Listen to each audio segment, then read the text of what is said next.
अविरत कोसळणाऱ्या मुसळधार पावसामुळे परिसरात पूरसदृश्य परिस्थिती निर्माण झाली असून वेडगाव लाठी आणि वेडगाव पोडासा हे महत्त्वाचे संपर्क मार्ग पुराच्या पाण्याखाली गेल्यानं वाहतूक पूर्णपणे ठप्प झाली आहे। रस्त्यांवरून वेगाने पाणी वाहत असल्यानं नागरिकांसह वाहन चालकांना मोठ्या अडचणींचा सामना करावा लागत आहे। लाठी, पोडासा आणि परिसरातील अनेक गावांचा संपर्क तात्पुरता विस्कळीत झाला असून शालेय विद्यार्थी, शेतकरी, व्यापारी आणि रोजच्या प्रवासावर अवलंबून असलेल्या नागरिकांचं जनजीवन मोठ्या प्रमाणात प्रभावित झाले आहे।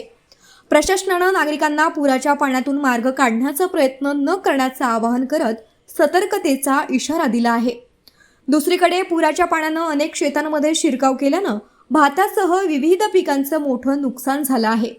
नुकतीच लागवड केलेली पिके पाण्याखाली गेल्यानं ती कुजण्याची किंवा वाहून जाण्याची भीती व्यक्त होत असून शेतकऱ्यांसमोर आर्थिक संकट उभं ठाकलं आहे।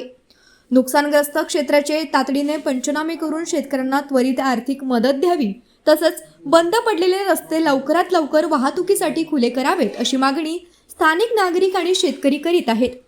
हवामान विभागानं आणखी पावसाचा इशारा दिल्यानं प्रशासन सतर्क झाले असून नागरिकांनी अफवांवर विश्वास न ठेवता सुरक्षिततेला प्राधान्य देण्याचं आवाहन करण्यात आलं आहे।